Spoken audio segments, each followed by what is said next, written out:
والسلام على سيد المرسلين وعلى آله وأصحابه أجمعين. أما بعد فأعوذ بالله من الشيطان الرجيم. بسم الله الرحمن الرحيم. والصلاة والسلام عليك يا رسول الله وعلى آلك وأصحابك يا حبيب الله. الصلاة والسلام عليك يا نبي الله وعلى آلك وأصحابك يا نور الله.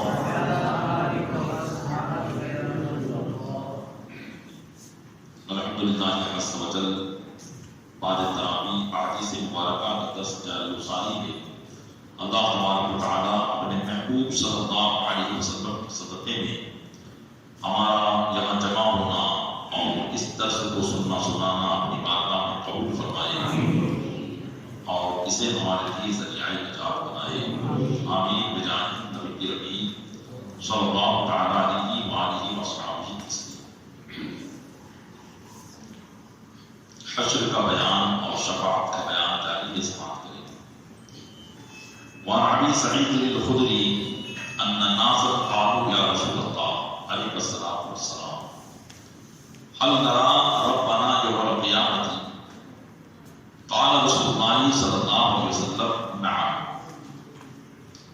حضرت ابو سعید خدری رضی اللہ تعالیٰ عنہ سے روایت ہے کہ کچھ لوگوں نے عرض کیا کہ یا رسول اللہ کیا قیامت کے دن ہم اپنے رب کو دیکھیں گے؟ تو رسول اللہ صلی اللہ علیہ وسلم نے فرمایا کہ ہاں، جیسا کہ گزشتہ حدیث میں بھی یہ مفہوم گزرا. پھر آقا علیہ السلام نے فرمایا کہ هل تضامون في رؤية الشمس بالظهيرة الشعبا ليس معها سحاب وهل تضامون في رؤية القمر ليلة البدر الشعبا ليس فيها سحاب. فرمایا کہ کیا دوپہر کے وقت جبکہ دھوپ بادل نہ ہو سورج کے دیکھنے میں تم کوئی تردد کرتے ہو، شک کرتے ہو؟ اور کیا 14ویں رات میں جبکہ فضا بالکل صاف ہو، بادل نہ ہو، چاند کو دیکھنے میں کوئی شک کرتے ہو؟ قالوا لا یا رسول اللہ. تو لوگوں نے عرض کی کہ نہیں یا رسول اللہ، ہم یعنی چاند اور سورج کو جبکہ دھوپ جبکہ بادل نہ ہو تو بالکل صاف دیکھ لیتے ہیں اور ہمیں اس بات میں کوئی شک نہیں ہوتا کہ چاند دیکھ رہے ہیں یا کوئی اور چیز دیکھ رہے ہیں. قال ما تضامون في رؤية الله يوم القيامة إلا كما تضامون في رؤية أحدهما. تو آقا علیہ السلام نے فرمایا کہ اسی طریقے سے قیامت کے دن تم اللہ عز و جل کو دیکھنے میں کوئی شک نہ کرو گے جیسا کہ چاند و سورج میں سے کسی ایک کو دیکھنے میں تم شک نہیں کرتے ہو. یعنی بالکل صاف اللہ کا دیدار ہوگا قیامت کے دن. پہلے جو دیدار کا ذکر تھا وہ ابتدائے میدان حشر کا ذکر تھا. اب جب دیدار ہوگا تو یہ شفاعت کے وقت ہوگا. تو اس حدیث اور اس حدیث کے خلاصے سے یہ پتا چلتا ہے کہ میدان قیامت میں 2 مرتبہ اللہ تبارک و تعالیٰ کا دیدار ہوگا اور جنت میں اللہ عز و جل کے دیدار کے لیے ہر ایک کے مقام و مرتبے کے مطابق معاملہ ہوگا. کسی کو ہر وقت دیدار ہوگا تو کسی کو دن میں 1 بار اور کسی کو ہفتے میں 1 بار تو کسی کو مہینے میں 1 بار. جیسا جس کا مرتبہ ہوگا اللہ تبارک و تعالیٰ اپنے دیدار سے جنت میں مسلمانوں کو مشرف فرمائے گا.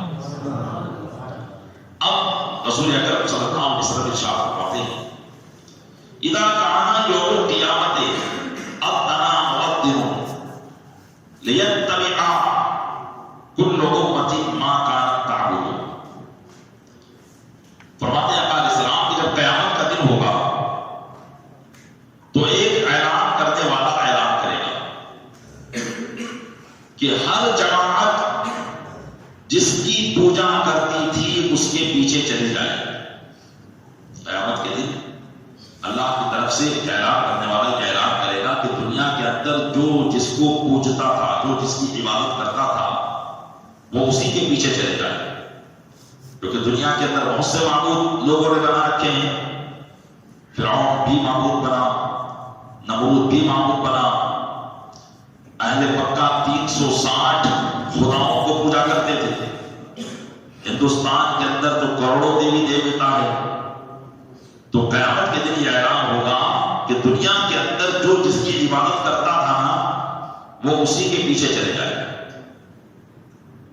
فلا يبقى احد كان يعبد غير الله من الاصنام والانصاب الا يتساقطون في النار حتى اذا لم يبق الا من كان يعبد الله من بر وفاجر اتاهم رب العالمين. آقا علیہ السلام فرماتے کہ جب یہ اعلان ہوگا تو اللہ کے علاوہ پوجنے والوں میں سے کوئی باقی نہ رہے گا. یعنی جو لوگ اللہ کو پوجتے تھے وہ باقی رہ جائے گا، اور جو اللہ کے علاوہ بتوں کو پوجا کرتے تھے، پتھروں کو پوجا کرتے تھے، فرماتے ہیں آقا علیہ السلام کہ اللہ کے علاوہ بتوں اور پتھروں کو پوجنے والے باقی نہ رہیں گے مگر وہ جہنم میں گر جائیں گے. یہ اعلان ہوتے ہی جتنے بھی معبودان باطلہ کے پجاری ہوں گے، ان کے معبود آگے آگے چل رہے ہوں گے اور یہ ان کے پیچھے پیچھے چل رہے ہوں گے، اور سب کے سب جہنم میں پہنچ جائیں گے. یہاں تک کہ باقی نہ رہے گا باقی نہ رہیں گے مگر وہ لوگ جو اللہ کی عبادت کرتے تھے، چاہے وہ نیک ہو یا بد ہو، یعنی چاہے وہ نیکوکار ہو یا بدکار ہو، صرف ایمان والے ہی باقی رہ جائیں گے، اور بقیہ سارے کافرین غیر اللہ کی پوجا کرنے والے جہنم میں گر چکے ہوں گے. تو آقا علیہ السلام فرماتے ہیں کہ اتاہم رب العالمین، پھر ان کے پاس رب العالمین تشریف جلوہ گر ہوگا. اللہ تبارک و تعالیٰ اپنی جلوہ نمائی فرمائے گا. قال، تو ارشاد فرمائے گا ایمان والوں سے، فما تنظرون، تم کس چیز کا انتظار کر رہے ہو؟ یعنی جو جس کی پوجا کرتا تھا وہ اس کے پیچھے چلا گیا اور تم کیوں نہیں گئے؟ فما تنظرون، تم کس چیز کا انتظار کرتے ہو؟ یتبعوا کل امۃ ما کانت تعبد، کہ جو جماعت جس کی پوجا کرتی تھی وہ اس کے پیچھے چلی گئی، تم کس کا انتظار کر رہے ہو؟ تو تمام مسلمان کہیں گے قالوا یا ربنا فارقنا الناس فی الدنیا افطرا ما كنا الیہ بل نصاحبهم. تو تمام لوگ عرض کریں گے کہ اے ہمارے رب، ہم نے تو دنیا میں بھی ان کو اپنے سے الگ رکھا تھا، جبکہ دنیا میں ان کی ہمیں زیادہ ضرورت تھی، تو اب ہم کیا ان کا ساتھ نبھائیں گے؟ یعنی مسلمان یہ کہیں گے، مومنین کہیں گے کہ اے ہمارے رب، یہ جو کافرین جہنم میں گئے ان سے تو دنیا میں بھی ہمارے رہتے تھے، جبکہ دنیا میں ایک قوم کی دوسری قوم کو ضرورت ہوتی ہے. تو فرمائیں گے، کہیں گے، عرض کریں گے کہ ہم تو دنیا میں جبکہ ہمیں ان کی ضرورت تھی تب بھی ہم ان کو اپنے سے دور رکھتے تھے، تو اب کیا ہم ان کا ساتھ دیں گے؟ تو ایک روایت میں تو یہ ہے جو حضرت ابو سعید خدری کی روایت میں ہے، لیکن یہی حدیث پاک حضرت ابو ہریرہ سے کچھ ان الفاظ کے ساتھ مروی ہے. فرماتے ہیں صاحب مشکات مفید روایت ابو ہریرہ، حضرت ابو ہریرہ کی روایت میں یہ ہے، فَيَقُولُونَ هَذَا مَكَانُنَا حَتَّى يَأْتِينَا رَبُّنَا فَإِذَا جَاءَ رَبُّنَا عَرَفْنَاهُ. حضرت ابو ہریرہ کی روایت میں یہ ہے کہ لوگ کہیں گے جب اللہ فرمائے گا کہ تم کس کا انتظار کر رہے ہو، تو لوگ یہ کہیں گے کہ ہذا مکاننا، یہی ہمارا مکان ہے، ہم کسی بت کے پیچھے جانے والے نہیں، یہی ہمارا مکان ہے، یہاں تک کہ ہمارا رب ہمارے پاس آ جائے. تو جب رب عز و جل جلوہ گر ہوگا، حضرت ابو ہریرہ کہتے ہیں کہ ہم اس کو پہچان لیں گے. جب رب عز و جل کی تجلی جلوہ گر ہوگی تو ہم اس کو پہچان لیں گے. اور ہم فرماتے ہیں کہ مسلمان ایمانی رشتے سے قبر میں رسول اللہ کو پہچانے گا. دیکھا نہیں ہے، لیکن جب قبر میں تشریف لائیں گے تو جس کے پاس ایمان ہوگا اور جتنا عشق ہوگا وہ اپنے اس ایمانی رشتے سے رسول اللہ کو پہچان لے گا، اور اسی طریقے سے قیامت کے دن بھی پہچان لے گا، اور اسی طریقے سے اللہ کو بھی وہ ایمانی رشتے سے پہچان لے گا۔ تو حضرت ابو ہریرہ اسی بات کو بتا رہے ہیں کہ جب ہمارے رب کی جلوہ گری ہوگی عرفناہ تو ہم اس کو پہچان لیں گے۔ اور ایک اور روایت میں کچھ یہی اس طریقے سے ہے کہ وفی روایت ابی سعید فیقول هل بینکم وبینہ آیۃ تعرفونہ فیقولون نعم، یعنی لوگوں نے کہا جب یہ بات سنی کہ جب اللہ تبارک و تعالیٰ جلوہ گر ہوگا تو کیا تمہارے اور اس کے درمیان کوئی نشانی ہوگی کہ تم اس کو پہچان لو گے؟ فیقولون نعم، تو کہیں گے کہ ہاں۔ فیکشف عن ساق، تو اللہ تبارک و تعالیٰ اپنی پنڈلی کو ظاہر فرمائے گا۔ پنڈلی سے مراد، پنڈلی کہتے ہیں اسی کو جو گھٹنے کے نیچے ہوتی ہے، لیکن یہاں اللہ تعالیٰ تو اس سے پاک ہے۔ یہاں علماء یہ فرماتے کہ یا تو یہ متشابہات میں سے ہے، یعنی جو کچھ فرمایا گیا وہ حق ہے لیکن اس کی مراد اللہ کو معلوم ہے، ہم نہیں جان سکتے کہ یہ کیا مراد ہے۔ لیکن بعض علماء نے اس کا یہ معنی کیا کہ اللہ اپنی تجلی ظاہر فرمائے گا، یعنی اللہ پہلے ارشاد فرمائے گا کہ کیا تم پہچان لو گے اپنے رب کو؟ تو لوگ کہیں گے کہ ہاں پہچان لیں گے۔ تو اللہ تعالیٰ اپنی تجلی کو جب ظاہر فرمائے گا، فلا يبقى من كان يسجد لله من تلقاء نفسه الا اذن الله له بالسجود، تو کوئی شخص باقی نہیں رہے گا جو اللہ کے لیے سجدہ کرتا تھا، جو خلوص دل سے دنیا کے اندر اللہ کے لیے سجدہ کرتا تھا، ان میں سے کوئی باقی نہیں رہے گا مگر اللہ اس کو سجدہ کرنے کی اجازت عطا فرمائے گا۔ یعنی ہر خلوص دل سے ہر مخلص مومن کو اللہ تعالیٰ یہ اجازت دے گا کہ تم اب ہمارے سامنے سجدہ کرو۔ وَلَا يَبْقَى مَنْ كَانَ يَسْجُدُ ابْتِغَاءً وَرِيَاءً إِلَّا جَعَلَ اللَّهُ ظَهْرَهُ طَبَقَةً وَاحِدَةً، اور جو دکھانے کے لیے اور اپنے آپ کو بچانے کے لیے سجدہ کرتے تھے وہ باقی نہ رہ جائیں گے مگر اللہ تعالیٰ ان کی پیٹھ کو ایک طبق کر دے گا، یعنی سیدھی پیٹ کر دے گا۔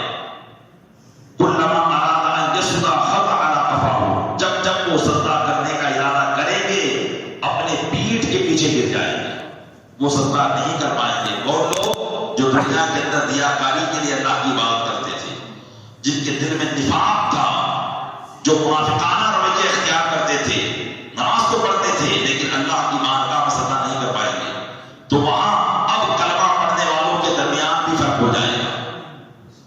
ہر کلمہ پڑھنے والا اللہ کی بارگاہ میں سجدہ نہیں کر پائے گا، مخلص الگ ہو جائے گا اور منافق الگ ہو جائے گا۔ پھر آقا علیہ السلام فرماتے ہیں کہ ثم یضرب الجسر علی جہنم، پھر پل جہنم پر بچھا دیا جائے گا، جس کو پل صراط کہتے ہیں۔ میدان محشر سے جنت میں جانے کا جو راستہ ہوگا، میدان محشر سے جنت میں جانے کا جو راستہ ہوگا وہ جہنم ہوگا۔ کل بروز قیامت جہنم کو میدان محشر میں لایا جائے گا،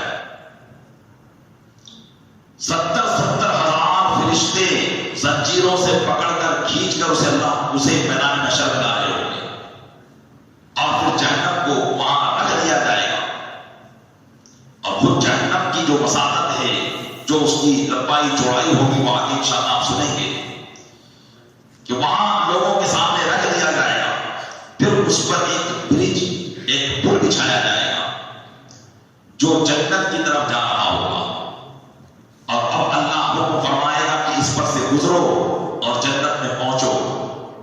تو آقا علیہ السلام فرماتے ہیں کہ وَتَحُلُّ الشَّفَاعَةُ، اور پھر شفاعتیں کھل جائیں گی، یعنی پھر اب لوگ ایک دوسرے کی سفارش کر رہے ہوں گے اللہ کی بارگاہ میں کہ مولا اس کو گزار دے۔ یقولون اللہم سلم سلم، اور لوگ یہ کہہ رہے ہوں گے کہ اللہ سلامتی فرما، سلامتی فرما۔ فَيَقُرُّ الْمُؤْمِنُونَ كَطَرْفِ الْعَيْنِ وَكَالْبَرْقِ وَكَالرِّيحِ وَكَالطَّيْرِ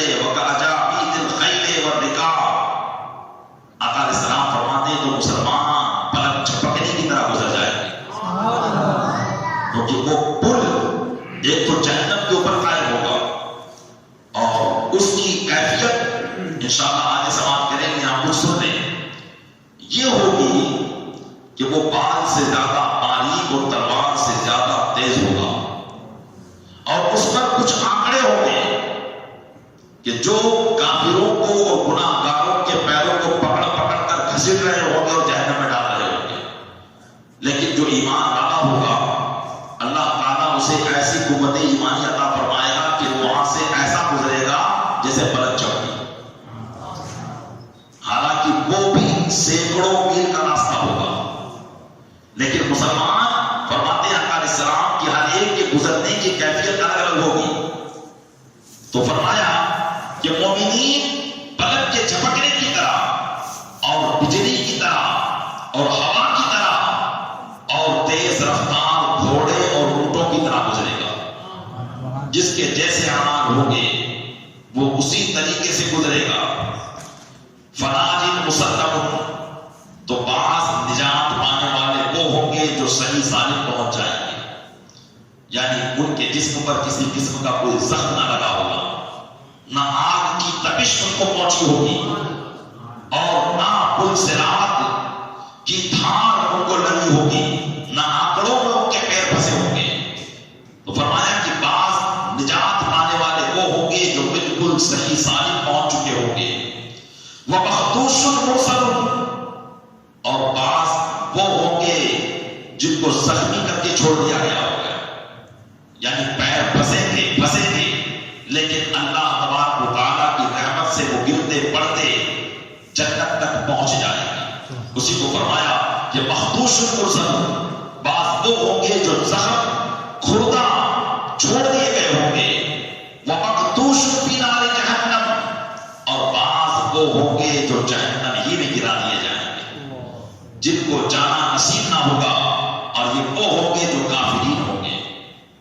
حتیٰ اذا خلص المؤمنون من النار، یہاں تک کہ جب مسلمان جہنم سے چھٹکارا پا لیں گے، کیونکہ یہی اب ایک آخری معاملہ ہوگا کہ جو یہاں سے گزر گیا اب وہ جنت ہی میں اس کو جانا ہے۔ تو فرماتے ہیں علیہ السلام حتیٰ اذا خلص المؤمنون من النار فوالذی نفسی بیدہ ما منکم من احد منکم بأشد مناشدة فی الحق قد تبین لکم من المؤمنین من اللہ یوم القیامہ لإخوانہم الذین فی النار۔ آقا علیہ السلام فرماتے ہیں یہاں تک کہ جب وہ مومنین جو جہنم سے چھٹکارا پا چکے ہوں گے تو قسم ہے اس ذات کی جس کے قبضے میں میری جان ہے، آقا علیہ السلام فرماتے ہیں اس ذات کی قسم جس کے قبضے میں میری جان ہے، تم میں سے کوئی ایسا نہ ہوگا جو اللہ عز و جل سے بہت زیادہ مناشدہ اور مناظرہ اور مطالبہ کر رہا ہوگا، اللہ سے مطالبہ کر رہا ہوگا حق کے سلسلے میں جو تمہارے لیے ظاہر ہو چکا ہوگا۔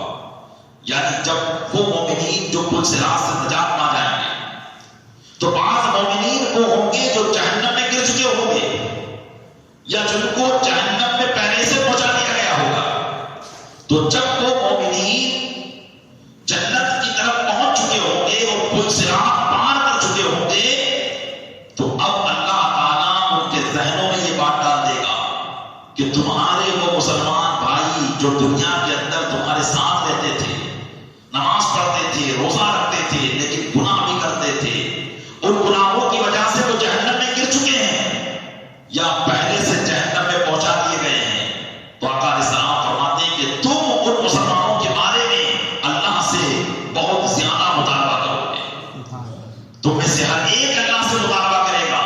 اور کیا فرمایا کہ بِأَشَدَّ مُنَاشَدَةٍ فِي الْحَقِّ قَدْ تَبَيَّنَ لَكُم مِّنَ الْمُؤْمِنِينَ لِلَّهِ يَوْمَ الْقِيَامَةِ إِخْوَانِهُمُ الَّذِينَ فِي النَّارِ، اپنے ان بھائیوں کے بارے میں جو جہنم میں ہوں گے قیامت کے دن تم اللہ سے مناشدہ اور مطالبہ کرو گے۔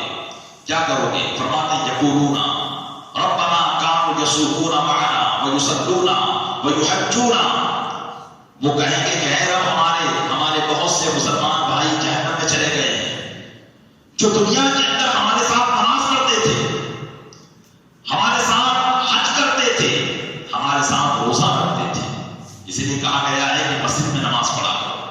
اس لیے کہ مسجد میں نماز پڑھنے والا ایک دوسرا نمازی کا قیامت کے دن ایک دوسرے کے نمازی ہونے کی گواہی دے گا. یہ آپ یہاں دیکھ رہے ہیں. اور جس نے کبھی مسجد میں آ کر جھانکا ہی نہیں ہوگا تو اس کی نمازیوں سے تعلقات کیسے ہوں گے؟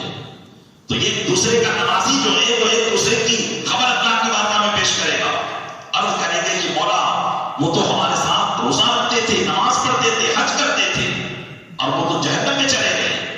آقا علیہ السلام فرماتے ہیں، اللہ فرمائے گا فَيُقَالُ لَهُ أَخْرِجُوا مَنْ عَرَفْتُمْ، تو ان سے کہا جائے گا کہ جن کو تم پہچانتے ہو جاؤ جہنم میں سے نکال لاؤ. سبحان اللہ. جن کو تم پہچانتے ہو جاؤ جہنم میں سے نکال لاؤ.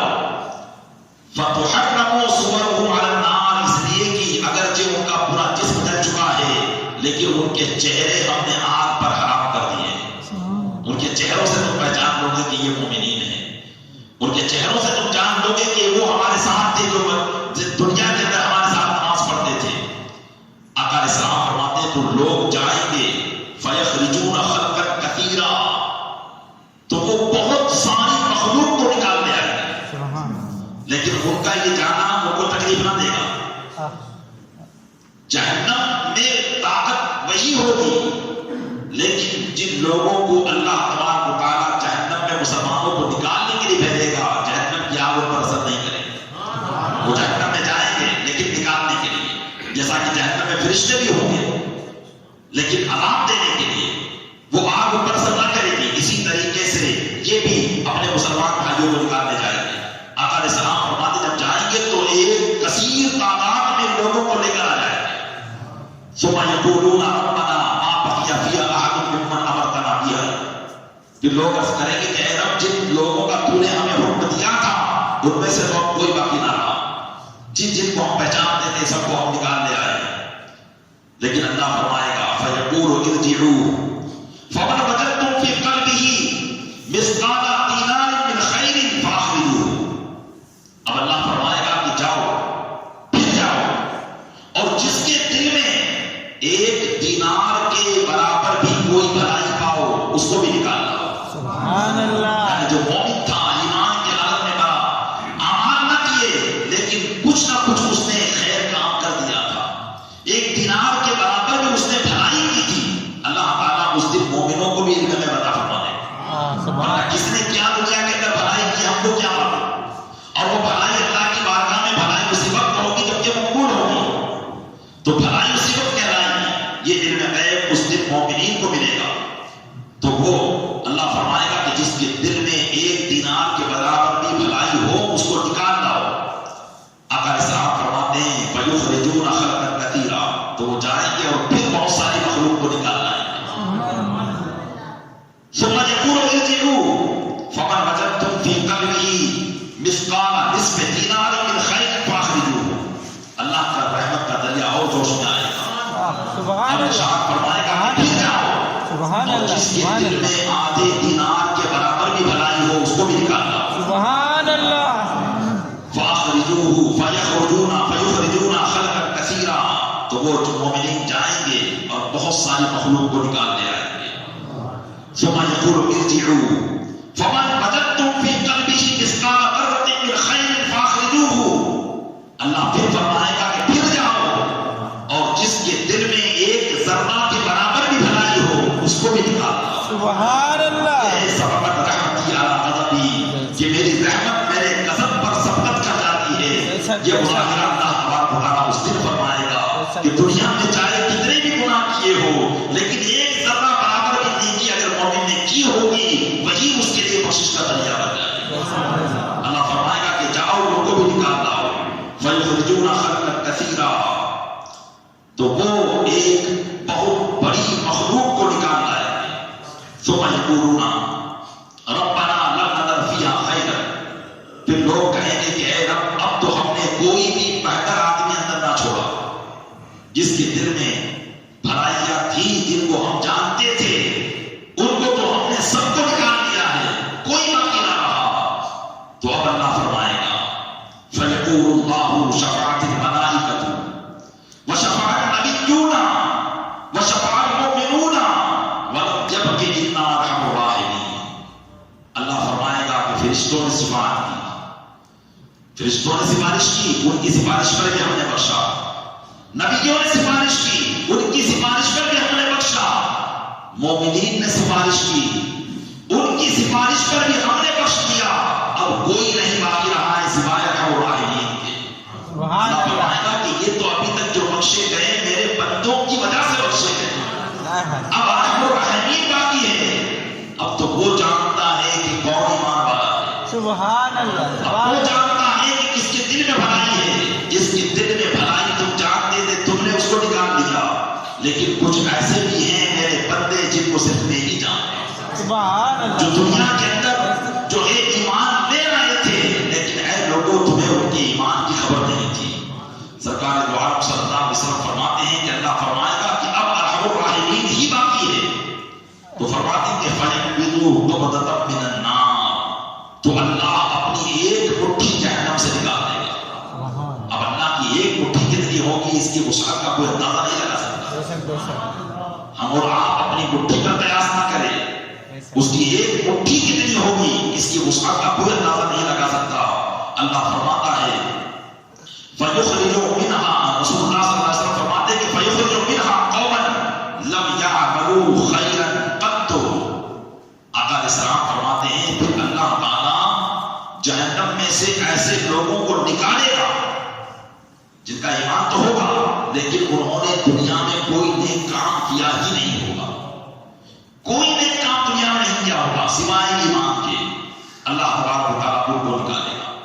فرماتے ہیں کہ قد عادوا حرما، جب ان کو نکالے گا تو وہ جل کر کوئلہ ہو چکے ہوں گے، یعنی جہنم میں جل کر بالکل کوئلے کی طرح ہو چکے ہیں۔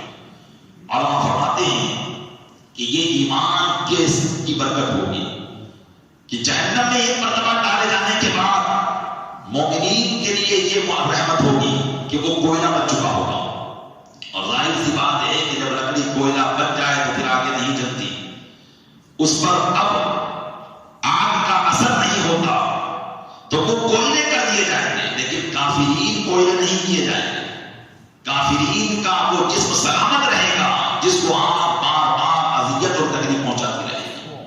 تو جہنم میں ڈالنے کے بعد بھی یہ بھی اللہ کی رحمت ہوگی کہ ایمان کی وجہ سے، ایمان کی برکت سے اللہ تبارک و تعالیٰ انہیں مزید سزا نہ دے گا۔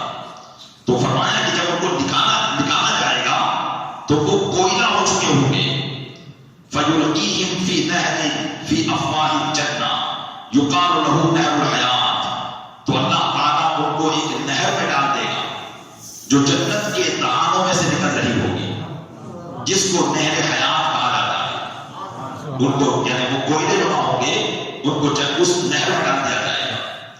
فَيَخْرُجُونَ كَمَا تَخْرُجُ الْحِبَّةُ فِي حَمِيلِ السَّيْلِ، آقا علیہ السلام فرماتے ہیں تو وہ ایسے نکلیں گے جیسے بہتے ہوئے پانی کے کچرے میں دانا اگتا ہے، ایسے ان کے جسم اگیں گے، جس طریقے سے بہتا ہوا پانی ہو اور اس پر کچرا جا رہا ہو تو کبھی کبھی اس کچرے پر زیادہ قدرت ہو جانے کی وجہ سے، جیسے گیہوں کا اگر درخت بہ رہا ہے تو اس میں دانا نکل آتا ہے، تو آقا علیہ السلام فرماتے ہیں کہ وہ ایسے نکلیں گے جیسے بہتے ہوئے پانی کے کچرے میں دانا نکل آتا ہے۔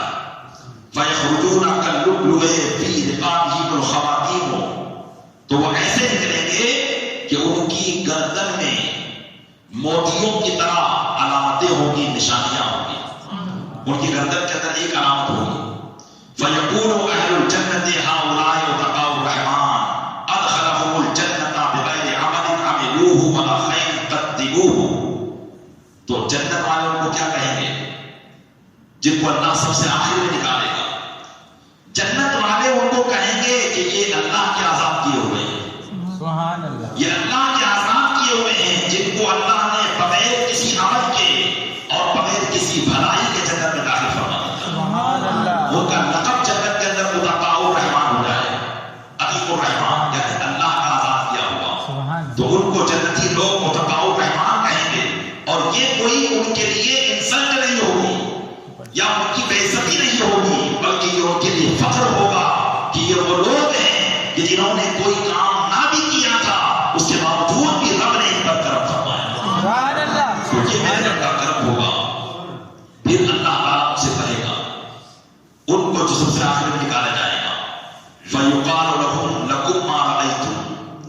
تفصیل انشاءاللہ آگے آئے گی حدیثوں میں. تو ان سے کہا جائے گا تمہارے لیے وہ ہے جو تم دیکھ رہے ہو. وہ جنت کی نعمتوں کو دیکھیں گے. کتنا دیکھیں گے انشاءاللہ آگے اس کی تفصیل آگی. فرمائے گا کہ تمہارے لیے وہ ہے جس کو تم دیکھ رہے ہو اور اسی کے مثل اس کے ساتھ میں، یعنی جتنا دکھ رہا ہے یہ سب تمہارا ہے اور اس کے مثل کئی گنا تمہارا ہے. انشاءاللہ اس کی تفصیل آگے کی حدیثوں میں گزرے گی. پیارے اسلامی بھائیوں، یقیناً اللہ کی رحمت بڑی وسیع ہے. مسلمان کو کبھی بھی اس کی رحمت سے نا امید نہیں ہونا چاہیے. گناہ کرنے کے بعد بسا اوقات انسان گناہ پر جری ہو جاتا ہے اور رب کی رحمت سے مایوس ہو جاتا ہے. آپ نے رحمت کا ایک نظارہ یہاں دیکھا کہ کیسا میرا رب عز و جل اپنے بندوں پر رحم فرمائے گا. آج بھی یقیناً مایوسی کا زمانہ چھایا ہوا ہے. ہر جگہ موت موت نظر آ رہی ہے. ہو سکتا ہے کہ کوئی مسلمان مایوسی کا شکار ہو جائے. دیکھیے موت کا ایک وقت مقرر ہے. اللہ تبارک و تعالیٰ ارشاد فرماتا ہے اتنا اجل اللہ اذا جاء لا یؤخر. بے شک اللہ کی مدت جب آتی ہے تو وہ مہلت نہیں دی جاتی، مؤخر نہیں کی جاتی ہے. اس میں کوئی آگے اور پیچھے نہیں ہوگا. تو موت کا وقت متعین ہے. اگر اس بیماری سے مرنا ہوگا تو مر جائیں گے، لیکن دہشت اپنے دل سے نکال دیں، مایوسی اپنے دل سے ختم کر دیں کہ یقیناً اگر اللہ کو شفا دینی ہوگی تو شفا عطا فرمائے گا. اور اگر ہمارے لیے زندگی کی سانسیں ختم ہونے کی ہوگی تو اسی میں ہم انتقال کر جائیں گے. اور دنیا میں رہنے کے بعد دنیا کے اندر رہنا ہی ایک مسلمان کے لیے فائدہ مند نہیں ہے، بلکہ دنیا سے جانا بھی ایک مسلمان کے لیے فائدہ مند ہے. یہ اور بات ہے کہ کچھ دن کے لیے گھر والوں کو غم اور قلق ہوگا، لیکن ایک مسلمان کے لیے موت یہ کوئی سزا نہیں ہے. ایک مسلمان کے لیے موت تحفہ ہے. اس لیے کہ بزرگان دین فرماتے ہیں کہ موت و جسر یوسر الحبیب الحبیب. موت ایک ایسا برج ہے جو دوست کو دوست سے ملا دیتا ہے، جو دوست کو دوست سے ملا دیتا ہے. لیکن اس کے باوجود بھی ہمیں زندگی سے پریشان ہو کر موت کی دعا کرنے کا منع کیا گیا ہے کہ زندگی سے پریشان ہو کر موت کی دعا نہ کریں، بلکہ اللہ کی بارگاہ میں یہ عرض کریں کہ مولا اتنی زندگی دے کہ میں زندگی کا لمحہ لمحہ تیری عبادت سے بھر دوں، تیری راہ میں صدقہ و خیرات کرنے سے بھر دوں، اور تیری بارگاہ میں وہ عبادتیں لے کر آؤں جس سے میں تجھے خوش کرنے میں کامیاب ہو جاؤں. ایسی دعا کو کرنی چاہیے. پیارے سامنے والی یقیناً ماحول ابھی بڑا سنگین ہوتا جا رہا ہے اور مسلمانوں میں بھی افوات ہوتی جا رہی ہے. بالخصوص ہمارے ملک کے حالات بڑے خراب ہوتے جا رہے ہیں. ایسے موقع پر ہمیں بزرگان دین بلکہ احادیث کریمہ کے خلاصے بھی ہیں کہ ایسے موقع پر اذانیں دی جائے کہ اذان سے وبائیں ٹلتی ہے. اس لیے اپنے گھر پر دن میں ایک مرتبہ ضرور اذان دیں کہ انشاءاللہ تبارک و تعالیٰ یہ اذان کا دور دورہ پہلے بھی شروع ہوا تھا، لوگ دیتے تھے لیکن پھر رک گیا. ایک مرتبہ پھر اذان آپ شروع کر دیں تو انشاءاللہ تبارک و تعالیٰ ہمارے محلے ہمارے علاقے ان اذانوں کی برکت کی وجہ سے ان وباؤں سے محفوظ ہو جائیں گے انشاءاللہ تبارک و تعالیٰ. آج سے میں نے بھی یہ ارادہ کیا کہ 11:30 بجے روزانہ ہم شاہی مسجد سے اذان دلوائیں گے تاکہ جو ہے یہ بالخصوص کورونا کی جو ہے بلا اور اس کی وبا سے بچنے کے لیے اور اس کی حفاظت کے لیے جو حدیث پاک میں آیا اس کی برکتوں کو حاصل کرنے کے لیے اذان دی جائے گی. تو آپ بھی اپنے گھر پر ایک وقت فکس کر کے اس کا اہتمام کریں. انشاءاللہ اللہ تعالیٰ کی بارگاہ سے ہمیں امید ہے کہ ضرور اذان کی